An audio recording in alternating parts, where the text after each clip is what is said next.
दोस्तों एक बार फिर से मैं आपके लिए UP police SI new vacancy 2025 form fill up apply online process की अपडेट लेके आ चुके हैं। किस तरह से आप Uttar Pradesh police sub inspector platoon commander के 4543 खाली पदों के लिए अपने फॉर्म अप्लाई कर सकते हो। स्टेप बाय स्टेप कंप्लीट जानकारी आपको इस वीडियो में दी जाएगी। ऑनलाइन आवेदन करने का आपके पास सुनहरा और बड़ा अवसर है। आप जल्द से जल्द अपने फॉर्म अप्लाई कर ले, कहीं मौका हाथ से छूट न जाए। ऑनलाइन आवेदन करते समय अगर आपके सामने कोई भी टेक्निकल प्रॉब्लम आ रही है तो उसका हल भी आपको इस वीडियो में मिल जाएगा। ऑनलाइन आवेदन करते समय आपको कोई भी ऐसी गलती या फिर मिस्टेक नहीं करनी होगी जिसको करने से आपके एप्लीकेशन फॉर्म रिजेक्ट हो सकते हैं। आवेदन करते समय आपको किन किन बातों का ध्यान रखना होगा जिससे कि आपका एप्लीकेशन फॉर्म सक्सेसफुली सबमिट हो पाए। अप्लाई करते समय आप अपनी क्वालिफिकेशन की डिटेल किस प्रकार से फिल करोगे, कैसे आप अपनी पोस्ट प्रेफरेंस दोगे, कैसे आप अपना लाइव फोटो कैप्चर करोगे, किस तरह से आप अपने सभी डॉक्यूमेंट, फोटोग्राफ, सिग्नेचर कितने केबी में अपलोड करोगे, फीस पेमेंट से लेकर रजिस्ट्रेशन से लेकर प्रिंट तक आपको अपना फॉर्म किस प्रकार से अप्लाई कर लेना होगा, कैसे आप अपना one time registration OTR registration complete करोगे। तो पूरी जानकारी के लिए आपको वीडियो शुरू से लेके एंड तक बिना स्किप किए हुए देखनी होगी। इस वीडियो को कंप्लीटली देखने पर ही आपके सभी सवाल और डाउट क्लियर होंगे। तो चलिए दोस्तों बिना कोई वक्त गंवाए शुरू करते हैं UP police SI form fill up की पूरी जानकारी। फॉर्म भरने से पहले आपको सबसे पहले हमारी वेबसाइट आईएनडी सरकारी नौकरी के इस पेज पर विजिट करना होगा, जिसका लिंक आपको नीचे description plus first comment box में मिल जाएगा। और हमारे इस पेज पर विजिट करके आप यहां से यूपी पुलिस एसआई का फॉर्म अप्लाई कर सकते हो। Uttar Pradesh police recruitment and promotion board की ओर से sub inspector SI civil police male female, platoon commander PAC, platoon commander special force और सब इंस्पेक्टर फीमेल बटालियन की पोस्ट निकली हुई है। 4543 वैकेंसीज है। इसमें आप देख सकते हो सब inspector SI civil police male female के लिए 4242 वैकेंसीज है, प्लाटून कमांडर पीएसी के लिए 135 है और स्पेशल फोर्स प्लाटून कमांडर के लिए 60 पद है। सब इंस्पेक्टर फीमेल बटालियन के लिए 106 पद खाली है। लास्ट डेट ऑनलाइन आवेदन करने की 11 सितंबर 2025 है। 9300 से 34800 सैलरी है। ग्रेजुएट डिग्री बैचलर से आप अप्लाई कर सकते हो। 21 से 28 वर्ष आयु सीमा है। फीस यूआर ईडब्ल्यूएस ओबीसी के लिए 500 है, एससी/एसटी के लिए 400 है, जो कि आप online debit card, credit card, net banking या यूपीआई से पेमेंट कर सकते हो। सिलेक्शन होगा written exam, physical efficiency test, document verification और फिजिकल मेजरमेंट टेस्ट के आधार पर। यहाँ पर आपको मेल और फीमेल के लिए हाइट, चेस्ट, रनिंग की कंप्लीट इंफॉर्मेशन दे दी गई है, जो कि आप वीडियो को पॉज करके यहाँ से चेकआउट कर सकते हो।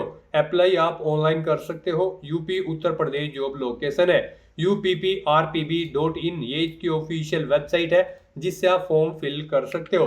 इंपोर्टेंट लिंक सेक्शन के अंतर्गत ऑफिशियल नोटिफिकेशन पीडीएफ लिंक पर क्लिक करके आप इसके पीडीएफ डाउनलोड कर सकते हो, जिसमें आपको कैटेगरी वाइज वैकेंसीज की अलग अलग पोस्ट के लिए कंप्लीट इंफॉर्मेशन दे दी गई है। उसके बाद में यहाँ पर आपको आवेदन शुल्क जमा करने की, किस कैटेगरी को किस प्रकार से कितना आवेदन शुल्क जमा करना होगा, इसकी इंफॉर्मेशन दी गई है। उसके बाद में eligibility criteria, qualification, age limit, age relaxation की जानकारी भी आपको यहाँ पर अलग अलग पोस्ट के लिए मिल जाएगी। उसके बाद में यहाँ पर स्क्रॉल डाउन करोगे तो रिटन एग्जामिनेशन का पैटर्न आपको दिया गया है। फिजिकल क्राइटेरिया की आपको डिटेल मिल जाएगी, कितनी यहाँ पर आपकी हाइट रहेगी, चेस्ट कितनी रहेगी और रनिंग आपको कितनी करनी होगी। हिंदी में पूरी जानकारी आपको फिजिकल क्राइटेरिया से रिलेटेड भी इसी पीडीएफ में मिल जाएगी। ऑनलाइन आवेदन करते समय आपको अपना वन टाइम रजिस्ट्रेशन किस प्रकार से कंप्लीट करना होगा, कैसे आपको अपने डॉक्यूमेंट, सिग्नेचर कितने केबी में अपलोड करने होंगे, लाइव फोटो आपको किस प्रकार से अपना कैप्चर करना होगा, पूरी जानकारी आपको स्टेप बाय स्टेप इस पीडीएफ में मिल जाएगी। तो अप्लाई ऑनलाइन करने से पहले आप ये यहाँ से सिलेबस भी रीड आउट कर सकते हो। पूरा लिखित एग्जाम का यहाँ पर ये सिलेबस पैटर्न के साथ में आपको सब्जेक्ट वाइज दे दिया गया है इस पीडीएफ के एंड में। तो आवेदन करने से पहले आपके नोटिफिकेशन की पीडीएफ पूरा पढ़ना अनिवार्य है। इसको पूरा पढ़ने से ही आपके सभी सवाल और डाउट क्लियर होंगे। ये पीडीएफ रीड आउट करने के बाद में आपको अप्लाई ऑनलाइन लिंक पर क्लिक करना होगा, तो आपके सामने ऑनलाइन आवेदन करने का ये ऑफिशियल पोर्टल ओपन हो जाएगा। यहाँ पर पोर्टल ओपन होते ही आपको कुछ इंस्ट्रक्शन प्रोवाइड कराए गए हैं। आपको यहाँ पर इन्हें केयरफुली रीड कर लेना है। ये आपके ओटीआर के बारे में इंस्ट्रक्शंस आपको दिए गए हैं कि कैसे आपको ओटीआर करते हुए इन चीज़ों का ध्यान रखना है। तो इन इंस्ट्रक्शन को केयरफुली रीड करें। उसके बाद यहाँ पर आप ओके के इस ऑप्शन पर क्लिक करें और गाइज फिर आपके सामने यहाँ पर कुछ इस तरह से इंटरफेस शो होगा। यहाँ पर गाइज अगर आपने पहले से अपना वन टाइम रजिस्ट्रेशन कंप्लीट कर रखा है, अब यहाँ पर यूपी पुलिस की भर्ती में अप्लाई करने के लिए वन टाइम रजिस्ट्रेशन रिक्वायर्ड कर दिया है। यहाँ पर आपको यूपी पुलिस की किसी भी भर्ती पर अप्लाई करने के लिए अपना वन टाइम रजिस्ट्रेशन करना होगा, उसके बाद आपको फॉर्म अप्लाई करना है। यहाँ पर अगर आपने पहले से अपना वन टाइम रजिस्ट्रेशन कंप्लीट कर रखा है तो यहाँ पर आपको लॉगिन के सेक्शन में आना है और यहाँ पर आप login with account, login with Aadhaar ID या फिर लॉगिन विद डिजी लॉकर, इन ऑप्शन में से किसी भी ऑप्शन का यूज करते हुए लॉगिन करके अपने फॉर्म अप्लाई कर सकते हो। और गाइज अगर आप यहाँ पर 2025 से किसी भी भर्ती के लिए फर्स्ट टाइम अप्लाई करने जा रहे हो यूपी पुलिस की, तो यहाँ पर आपको अपना वन टाइम रजिस्ट्रेशन करना है। उसके लिए यहाँ पर आपको create your one time registration OTR account का ये अलग से सेक्शन दिया गया है। यहाँ पर आने के बाद गाइज आपको रजिस्टर हियर की इस टैब पर क्लिक करके अपना OTR करना है। तो यहाँ पर जैसे ही आप रजिस्टर हियर की स्टेप पर क्लिक करेंगे आपके सामने कुछ इस तरह से इंटरफेस ओपन होगा। अब यहाँ पर आपको अपनी बेसिक डिटेल्स प्रोवाइड करते हुए अपना OTR कंप्लीट कर लेना है।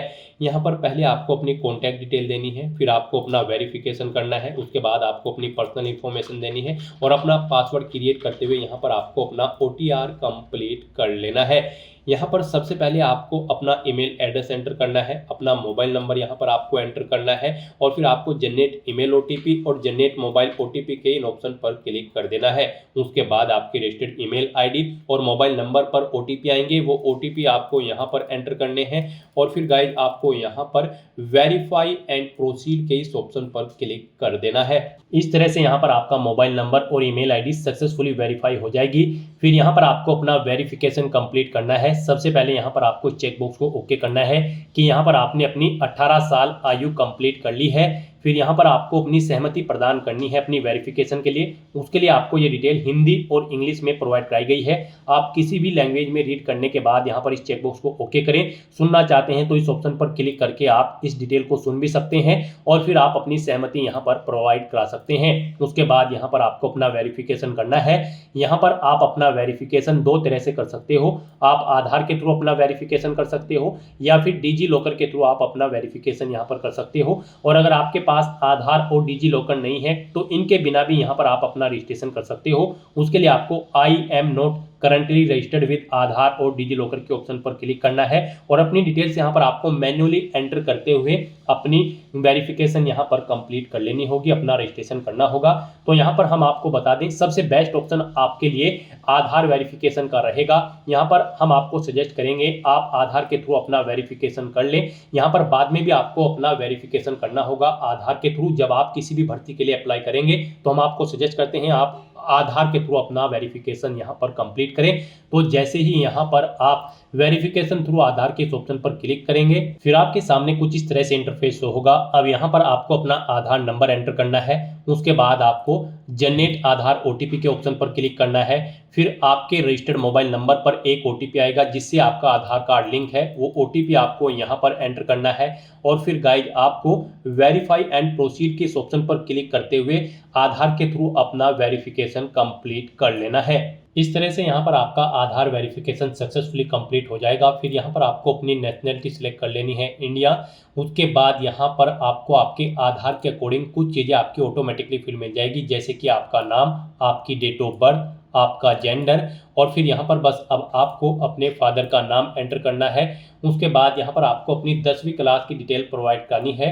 यहाँ पर आपको अपना नाम एंटर करना है आपकी 10वीं की मार्कशीट के अकॉर्डिंग, यानी कि जो आपका नाम आपकी 10वीं की मार्कशीट में है वो एज इट इज आपको यहाँ पर टाइप करना है। फिर यहाँ पर आपको अपनी डेट ऑफ बर्थ एंटर करनी है अपनी 10वीं की मार्कशीट के अकॉर्डिंग DDMMYY फॉर्मेट में। उसके बाद यहाँ पर आपको अपना जेंडर सेलेक्ट करना है। उसके बाद यहाँ पर आपको अपने फादर का नाम दोबारा से टाइप करना है अपनी हाई स्कूल की मार्कशीट के अकॉर्डिंग। इस तरह से अपनी डिटेल प्रोवाइड करने के बाद फिर आपको प्रोसीड के इस ऑप्शन पर क्लिक करना है। नेक्स्ट यहाँ पर आपको अपना पासवर्ड क्रिएट करना है। यहाँ पर आपके पासवर्ड के लिए आपको गाइडलाइन दी गई है। आपका पासवर्ड कम से कम 8 कैरेक्टर का होना चाहिए और ये अल्फा न्यूमेरिक फॉर्मेट में होना चाहिए। मीन्स आपके पासवर्ड में कम से कम एक अपर केस कैरेक्टर, एक लोअर केस कैरेक्टर, एक इंटीजर नंबर और एक स्पेशल कैरेक्टर जैसे कि @ या फिर डॉलर होना चाहिए। तो इस फॉर्मेट में यहाँ पर आपको अपना पासवर्ड एंटर करना है। हम यहाँ पर आपको सैंपल के तौर पर दिखा रहे हैं। यहाँ पर आप अपने अकॉर्डिंग अपना पासवर्ड एंटर करें। वही पासवर्ड आप यहाँ पर कंफर्म पासवर्ड फील्ड में एंटर करें। उसके बाद आई एम नॉट ए रोबोट के चेकबॉक्स को ओके करें और फिर गाइड आप preview and create an account के इस ऑप्शन पर क्लिक कर दें। फिर यहाँ पर आपने जो डिटेल प्रोवाइड कराई है उसका पूरा प्रीव्यू यहाँ पर आपको शो कर दिया गया है। आपको सभी डिटेल केयरफुली चेकआउट करनी है। कहीं पर कोई मिस्टेक है तो आप एडिट बटन पर क्लिक करके एडिट कर सकते हो, नहीं तो यहाँ पर बस अब आपको इस चेकबॉक्स को ओके करना है और फिर गाइड क्रिएट एन अकाउंट के इस ऑप्शन पर क्लिक कर देना है। फिर आपके सामने मैसेज शो होगा कि यहाँ पर खाता बनाने के बाद आप अपना ईमेल आईडी और मोबाइल नंबर कभी भी चेंज नहीं कर पाओगे अगर यहाँ पर आप प्रोसीड ऑप्शन पर क्लिक कर देते हैं। और अगर आप चेंज आउट करना चाहते हैं तो इस मैसेज को कट करें और एडिट करके अपना मोबाइल नंबर या फिर ईमेल आईडी आप चेंज कर सकते हैं। तो यहाँ पर अगर सभी चीज़ें ओके हैं तो अब यहाँ पर आपको प्रोसीड के इस ऑप्शन पर क्लिक कर देना है। इस तरह से यहाँ पर आपका यूपी पुलिस की इस वेबसाइट पर one time registration successfully complete हो चुका है। अब यहाँ पर आपको इन तीनों ऑप्शन में से किसी भी ऑप्शन का यूज करते हुए अपने डैशबोर्ड में लॉगिन करके अपना फॉर्म अप्लाई कर लेना है। यहाँ पर आप login with account, login with Aadhaar ID, login with DigiLocker के इस ऑप्शन पर क्लिक करके किसी भी ऑप्शन का यूज करते हुए आप लॉगिन करें और फिर अपना फॉर्म अप्लाई कर ले। यहाँ पर अगर आप लॉगिन विद अकाउंट के ऑप्शन पर क्लिक करते हैं फिर आपके सामने कुछ इस तरह से इंटरफेस ओपन होगा। अब गाइस यहाँ पर आपको अपना मोबाइल नंबर एंटर करना है या फिर ईमेल आईडी एंटर करनी है। अपना पासवर्ड आपको एंटर करना है जो आपने OTR करते हुए क्रिएट किया है। फिर यहाँ पर आपको लॉगिन के इस ऑप्शन पर क्लिक कर देना है। उसके बाद आपके सामने यहाँ पर 2 फैक्टर ऑथेंटिकेशन मोड ओपन होगा। अब यहाँ पर आपको एक OTP सबमिट करना है अपनी ईमेल आईडी पर या फिर मोबाइल नंबर पर। आप इनमें से किसी भी ऑप्शन पर क्लिक करें, सेंड OTP टू ईमेल या फिर सेंड OTP टू फोन। उसके बाद आपकी ईमेल आईडी या फोन पर एक OTP आएगा जिस पर आप क्लिक करेंगे जिस भी ऑप्शन पर, वो OTP आपको यहाँ पर एंटर कर देना है और उसके बाद फिर गाइस यहाँ पर आपको लॉगिन के इस ऑप्शन पर क्लिक कर देना है। नेक्स्ट आपके सामने यहाँ पर कुछ इस तरह से आपका डैशबोर्ड ओपन हो जाएगा। अब गाइस यहाँ पर आपको कुछ इन इंस्ट्रक्शंस को रीड कर लेना है फॉर्म अप्लाई करने से पहले और फिर यहाँ पर आपको अपना फॉर्म अप्लाई करने के लिए ऑनलाइन एप्लीकेशन की स्टेप पर क्लिक करना है या फिर आपको यहाँ पर ऑनलाइन एप्लीकेशन की सेकंड टैब पर क्लिक कर देना है। इनमें से आप किसी भी टैब पर क्लिक करें। उसके बाद यहाँ पर आपको यूपी पुलिस SI और अन्य पोस्ट की जो ये भर्ती निकली है उसका ये सेक्शन यहाँ पर आपको शो कर दिया गया है। अब यहाँ पर इस भर्ती में अप्लाई करने के लिए गाइड आपको इस चेकबॉक्स को ओके करना है और फिर आपको यहाँ पर अप्लाई की इस टैब पर क्लिक कर देना है। नेक्स्ट आपके सामने कुछ इस तरह से इंटरफेस ओपन होगा। यहाँ पर आपका एप्लीकेशन फॉर्म स्टार्ट हो चुका है। यहाँ पर गाइज आपको अपने एप्लीकेशन फॉर्म में सबसे पहले अपनी पर्सनल डिटेल देनी है, फिर आपको कुछ अन्य डिटेल्स देनी है, अपनी क्वालिफिकेशन की डिटेल आपको देनी है, फिर यहाँ पर आपको अपना फोटो, सिग्नेचर और डॉक्यूमेंट्स अपलोड करने हैं, फिर यहाँ पर आपको पोस्ट प्रेफरेंस देनी है और अपने फॉर्म का प्रीव्यू चेकआउट करते हुए और फीस पेमेंट कर देना है और अपना फॉर्म सबमिट कर देना है। तो इन स्टेप्स को यहाँ पर आपको अपनी इस एप्लीकेशन फॉर्म में 1 बाय 1 करके कंप्लीट करना है। तो यहाँ पर अपने इन स्टेप को कंप्लीट करने के लिए अब आपकी पर्सनल डिटेल का सेक्शन स्टार्ट हो चुका है। यहाँ पर आने के बाद आपको कुछ चीज़ें आपकी ऑटोमेटिकली फिर मिल जाएगी जो आपने यहाँ पर रजिस्ट्रेशन टाइम पर प्रोवाइड कराई थी जब आपने अपना OTR किया था, जैसे कि आपका नाम, आपकी ईमेल आईडी, आपका मोबाइल नंबर, आपकी डेट ऑफ बर्थ, ये चीज़ें आपको ऑटोमेटिकली फिर मिल जाएगी। बस यहाँ पर अब आपको अपनी मदर का नाम एंटर करना है। उसके बाद यहाँ पर आपको अपना मैरिटल स्टेटस सेलेक्ट कर लेना है, आप मैरिड हो या फिर अनमैरिड या फिर डाइवोर्स या फिर विडोवर, आप अपने अकॉर्डिंग यहाँ पर ऑप्शन सेलेक्ट करें। फिर आपसे पूछा गया कि क्या आप उत्तर प्रदेश के मूल निवासी हैं, अगर हैं तो आप यस करेंगे। फिर अपने डोमिसाइल सर्टिफिकेट की डिटेल देंगे। डोमिसाइल सर्टिफिकेट इशूइंग डिस्ट्रिक्ट आपको सेलेक्ट करना है, यानी कि किस डिस्ट्रिक्ट से आपके पास डोमिसाइल सर्टिफिकेट है वो डिस्ट्रिक्ट यहाँ पर आप सेलेक्ट करें। फिर किस अथॉरिटी ने आपको इशू किया है वो यहाँ पर आप सेलेक्ट करें, ADM, city magistrate, DM, SDM या फिर तहसीलदार। आप अपने अकॉर्डिंग ऑप्शन सेलेक्ट करें। किस डेट को इशू हुआ है वो डेट आप सेलेक्ट करें, अपने डोमिसाइल सर्टिफिकेट का एप्लीकेशन नंबर एंटर करें, उसका सीरियल नंबर यहाँ पर आप एंटर करें। और अगर आप यूपी के निवासी नहीं हैं तो आप सिंपली यहाँ पर नो ऑप्शन सेलेक्ट करेंगे। फिर यहाँ पर आप उत्तर प्रदेश के मूल निवासी नहीं हैं तो आपको अनारक्षित श्रेणी में माना जाएगा, यानी कि जनरल कैटेगरी में आपको काउंट किया जाएगा। चाहे आप SC है, ST है या फिर OBC है तो आपको जनरल कैटेगरी में यहाँ पर काउंट किया जाएगा अगर आप उत्तर प्रदेश के निवासी नहीं हो। फिर यहाँ पर आपको कुछ भी डिटेल प्रोवाइड नहीं करानी होगी। यूपी से हैं तो आपको अपनी डोमिसाइल सर्टिफिकेट की डिटेल यहाँ पर देनी होगी। फिर यहाँ पर आपको अपनी कैटेगरी सेलेक्ट करनी है, आप किस कैटेगरी से बिलोंग करते हैं, जनरल, SC, ST, OBC या फिर EWS, आप अपने अकॉर्डिंग ऑप्शन सेलेक्ट करें। यहाँ पर अगर आप रिजर्व कैटेगरी से बिलोंग करते हैं तो फिर आपको अपना कैटेगरी सर्टिफिकेट भी यहाँ पर उसकी डिटेल देनी होगी। उसके लिए यहाँ पर आपको category certificate issuing district select करना है, किस डिस्ट्रिक्ट से आपके पास आपका कैटेगरी सर्टिफिकेट है। उसके बाद आपको किस रैंक के अधिकारी ने वो इशू किया है, ADM, city magistrate, DM, SDM या फिर तहसीलदार, आप अपने अकॉर्डिंग ऑप्शन सेलेक्ट करें। किस डेट को इशू हुआ है वो डेट सेलेक्ट करें और फिर यहाँ पर उसका एप्लीकेशन नंबर एंटर करें, सीरियल नंबर एंटर करें। उसके बाद यहाँ पर आपको अपने एड्रेस की डिटेल प्रोवाइड करनी है। यहाँ पर आपको अपना कोरोस्पोंडेंस एड्रेस एंटर करना है, फिर आपको अपना परमानेंट एड्रेस एंटर करना है। और यहाँ पर अगर आपका परमानेंट एड्रेस आपकी कोरोस्पोंडेंस एड्रेस के अकॉर्डिंग सेम है तो आप इस चेकबॉक्स को ओके कर देंगे। ऑटोमेटिकली आपका परमानेंट एड्रेस आपके कोरोस्पोंडेंस एड्रेस के अकॉर्डिंग फिल हो जाएगा। उसके बाद यहाँ पर आपको अपना होम डिस्ट्रिक्ट सेलेक्ट करना है, अपना स्टेट सेलेक्ट करना है, फिर अपना डिस्ट्रिक्ट आपको सेलेक्ट कर लेना है। स्टेट के अकॉर्डिंग यहाँ पर आपको आपका डिस्ट्रिक्ट शो कर दिया जाएगा। इस तरह से अपनी ये सभी डिटेल्स प्रोवाइड करने के बाद गाइज फिर आपको सेव के ऑप्शन पर क्लिक करना है, अपनी सभी डिटेल्स को यहाँ पर सेव कर देना है और उसके बाद आपको नेक्स्ट के ऑप्शन पर क्लिक कर देना है। नेक्स्ट यहाँ पर आपको अपनी कुछ और डिटेल्स प्रोवाइड करनी है। यहाँ पर आपसे पूछा गया है कि क्या आप स्वतंत्रता संग्राम सेनानी आश्रित हैं, अगर हैं तो आप यस करेंगे और फिर उसकी डिटेल देंगे।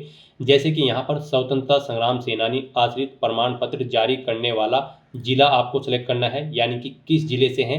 फिर यहाँ पर आपको स्वतंत्रता संग्राम सेनानी आश्रित प्रमाण पत्र जारी करने की तिथि सेलेक्ट करनी है, फिर उस प्रमाण पत्र का सीरियल नंबर आपको देना है, फिर आपको किस अथॉरिटी ने इशू किया है उसकी डेजिग्नेशन यहाँ पर आपको एंटर करनी है, जैसे कि DM, तहसीलदार या फिर सिटी मजिस्ट्रेट, आप अपने अकॉर्डिंग यहाँ पर एंटर करें। और अगर आप यहाँ पर स्वतंत्रता संग्राम सेनानी के आश्रित नहीं हैं तो आप सिंपली यहाँ पर नो ऑप्शन सेलेक्ट करेंगे, फिर आपको आगे की डिटेल नहीं देनी होगी। फिर यहाँ पर आपसे पूछा गया है कि क्या आप EX सर्विसमैन हैं, अगर हैं तो आप यस करेंगे। कब आपने ज्वाइन की थी अपनी सर्विस वो डेट सेलेक्ट करें, कब डिस्चार्ज हुए हैं वो डेट सेलेक्ट करें। इन डेट्स के अकॉर्डिंग यहाँ पर आपकी सर्विस कैलकुलेट करके आपको ईयर, मंथ और डेज में शो कर दी जाएगी। और अगर आप EX सर्विसमैन कैंडिडेट नहीं हैं तो सिंपली यहाँ पर आप नो ऑप्शन सेलेक्ट करेंगे, आगे की डिटेल फिर आपको नहीं देनी होगी, वो डिसेबल कर दी जाएगी। फिर आपसे पूछा गया है कि क्या यहाँ पर आप उत्तर प्रदेश के राज्य के कर्मचारी हैं और आपके पास अपेक्षित प्रमाण पत्र हैं, अगर है तो आप यस करेंगे और फिर उसकी डिटेल प्रोवाइड कराएंगे। फिर यहाँ पर आपसे पूछा गया है कब आपने राज्य की सेवा शुरू की थी, यानी कि अपनी जॉब स्टार्ट की थी, वो डेट आपको सेलेक्ट करनी है। फिर यहाँ पर आपको NOC इशू कब हुई थी वो डेट आपको सेलेक्ट करनी है। फिर इनके अकॉर्डिंग आपकी यहाँ पर सेवा की अवधि कैलकुलेट करके आपको शो कर दी जाएगी। NOC का सीरियल नंबर यहाँ पर आपको देना होगा अपनी, फिर NOC आपको किस अथॉरिटी ने इशू कराई है उसका यहाँ पर आपको रैंक देना होगा, डेजिग्नेशन देनी होगी। इस तरह से अपनी डिटेल यहाँ पर आपको फिल करनी है। और अगर आप यहाँ पर राज्य के कर्मचारी नहीं है उत्तर प्रदेश के, आप सिंपली नो ऑप्शन सेलेक्ट करेंगे और फिर इस तरह से अपनी डिटेल प्रोवाइड करने के बाद गाइज आपको सेव के ऑप्शन पर क्लिक करके अपनी सभी डिटेल सेव कर देनी है और उसके बाद फिर आपको नेक्स्ट के ऑप्शन पर क्लिक कर देना है। नेक्स्ट यहाँ पर आपको अपनी एजुकेशनल क्वालिफिकेशन की डिटेल प्रोवाइड करनी है।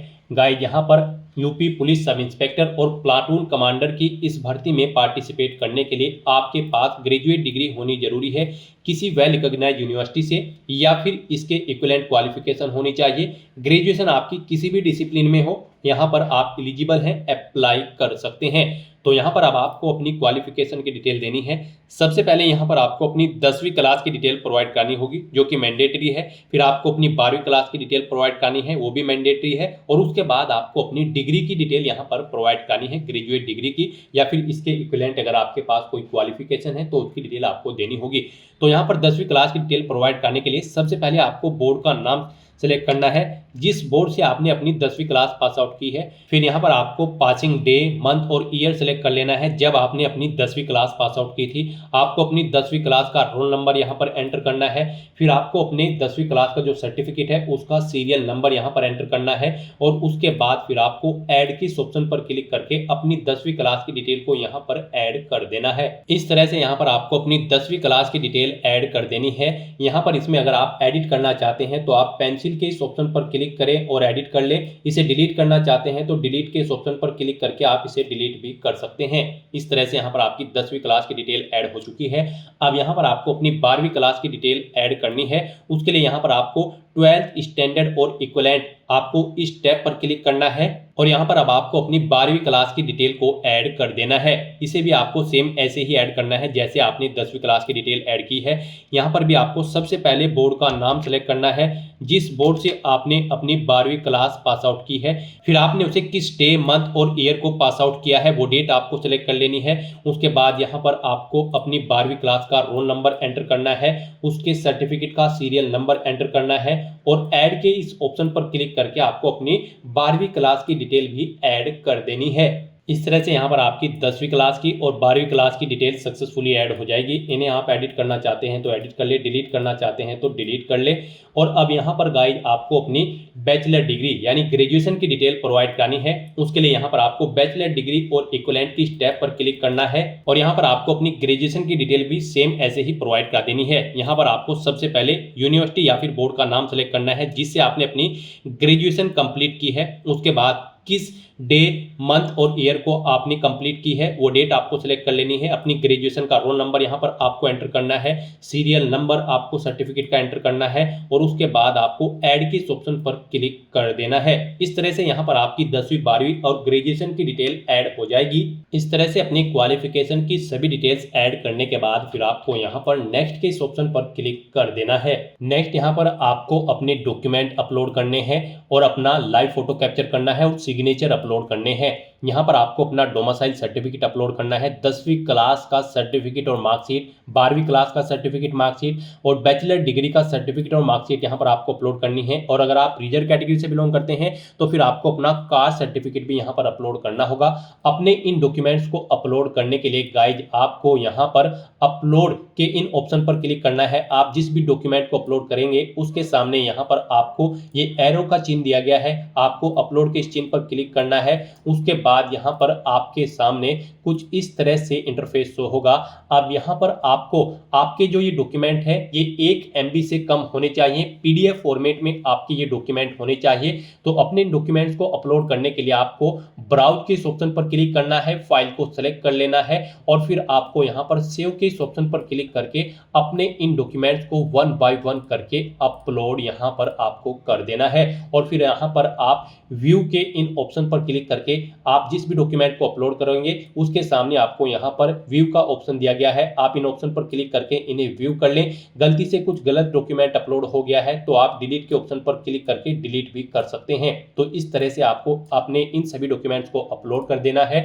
उसके बाद यहाँ पर आपको अपना लाइव फोटो कैप्चर करना है। इसके लिए भी आपको गाइडलाइन दी गई है। यहाँ पर जब आप अपना लाइव फोटो कैप्चर करेंगे अपने वेब कैमरा या फिर मोबाइल फोन से तो यहाँ पर आपका जो फोटो होगा वो बिना टोपी, बिना चश्मे के होना चाहिए। फ्रंट व्यू आपका बिल्कुल बेस्ट होना चाहिए। यहाँ पर जब आप अपना फोटो कैप्चर करेंगे तो आपके चेहरे की विशेषताएं स्पष्ट होनी चाहिए।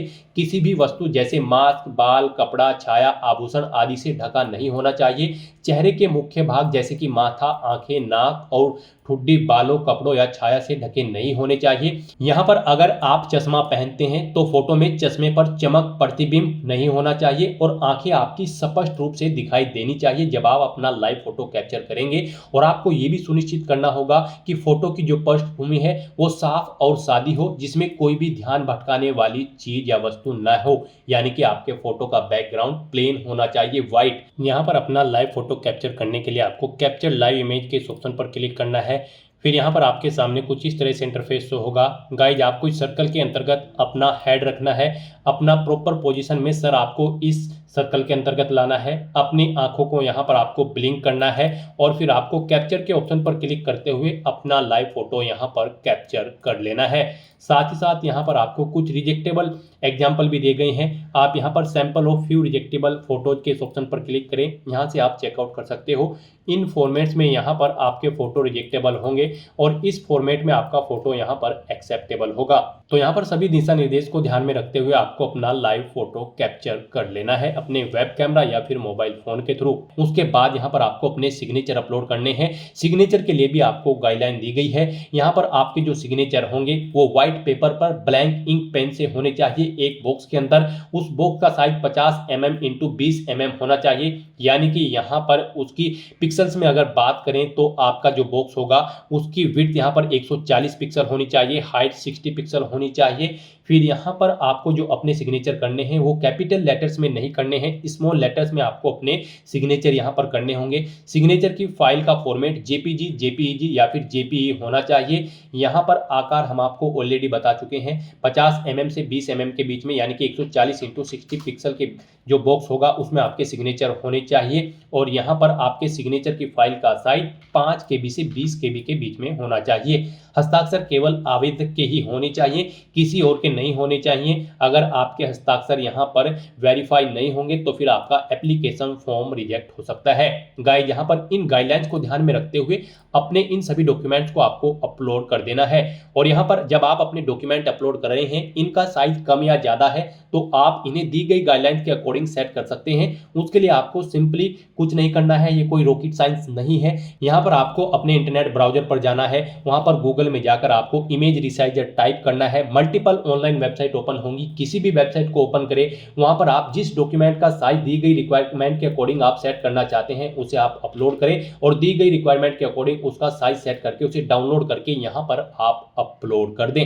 इस तरह से यहाँ पर आपको अपने डॉक्यूमेंट अपलोड करने के बाद, लाइव फोटो कैप्चर करने के बाद और सिग्नेचर अपलोड करने के बाद सेव के इस ऑप्शन पर क्लिक करना है और अपने इन सभी डॉक्यूमेंट्स को आपको सेव कर देना है। और उसके बाद फिर यहाँ पर आपको नेक्स्ट के इस ऑप्शन पर क्लिक कर देना है। नेक्स्ट यहाँ पर आपको अपनी पोस्ट प्रेफरेंस देनी है। यहाँ पर आप जिस पोस्ट को फर्स्ट नंबर पर प्रेफरेंस देना चाहते हैं उसके सामने के प्लस के ऑप्शन पर आप फर्स्ट नंबर पर क्लिक करेंगे, वो यहाँ पर फर्स्ट नंबर पर ऐड हो जाएगी। और जिसे आप सेकंड, थर्ड जिस भी नंबर पर रखना चाहते हैं उसके सामने प्लस के निशान पर आपको उसी नंबर पर क्लिक करना है। इस तरह से यहाँ पर आप अपनी पोस्ट प्रेफरेंस प्रोवाइड कर सकते हो। फिर आपको इस पेज को नीचे स्क्रॉल डाउन करना है, इस चेकबॉक्स को ओके करना है। यहाँ पर आपसे पूछा गया कि आपने जिन पदों के लिए आवेदन करने में रुचि रखी है उसके लिए आपने अपनी पोस्ट प्रेफरेंस की जांच कर ली है। उसके बाद आपसे पूछा गया कि क्या आपके पास कंप्यूटर में ओ लेवल का प्रमाण पत्र है, अगर है तो आप यस करेंगे और फिर यहाँ पर आप अपना ओ लेवल का प्रमाण पत्र अपलोड करेंगे। आपको यहाँ पर ब्राउज के इस ऑप्शन पर क्लिक करना है, फाइल को सिलेक्ट कर लेना है और अपना ओ लेवल का कंप्यूटर सर्टिफिकेट यहाँ पर आपको अपलोड कर देना है।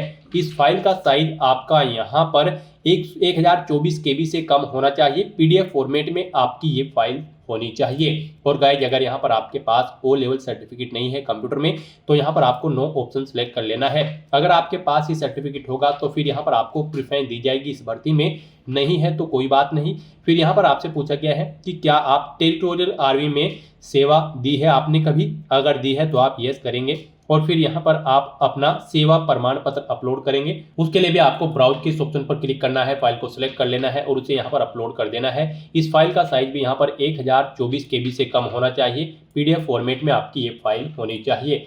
नहीं की है आपने यहाँ पर सेवा तो आप नो ऑप्शन सेलेक्ट करेंगे। उसके बाद आपसे पूछा गया है कि क्या आपके पास NCC का B सर्टिफिकेट है, अगर है तो आप यस करें और फिर यहाँ पर अपना सर्टिफिकेट आप अपलोड कर दें। ब्राउज के ऑप्शन पर क्लिक करें, फाइल को सिलेक्ट करें और उसे यहाँ पर आप अपलोड कर दें।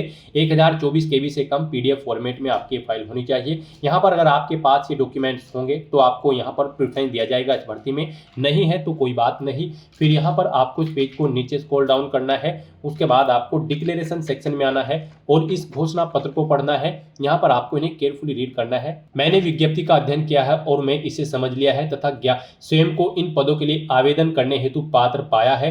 इन डिटेल्स को आपको 1 बाय 1 करके रीड आउट कर लेना है और इन सभी चेक बॉक्सेस को आपको 1 बाय 1 करके ओके कर देना है। फिर यहाँ पर आपको एडिशनल डिटेल देनी है। यहाँ पर आपसे पूछा गया है कि क्या आप घोषणा करते हैं या फिर करती हैं कि आप अविवाहित या फिर विधुर या फिर विधवा है, या आप केवल एक ही जीवित पति या फिर पत्नी है, और आप यह भी घोषणा करते हैं या फिर करती हैं कि आपने ऐसी स्त्री या पुरुष से विवाह नहीं किया है जिसका पहले से पति या फिर पत्नी जीवित है। तो यहाँ पर आपको येस या नो ऑप्शन सेलेक्ट करना है। आप इन डिटेल्स को केयरफुली रीड करें और अपने अकॉर्डिंग येस या नो में यहाँ पर आप ऑप्शन प्रोवाइड करा दें। फिर यहाँ पर आपसे पूछा गया कि क्या आपको कभी किसी स्थापित न्यायालय के द्वारा कभी भी दोषी नहीं ठहराया गया है।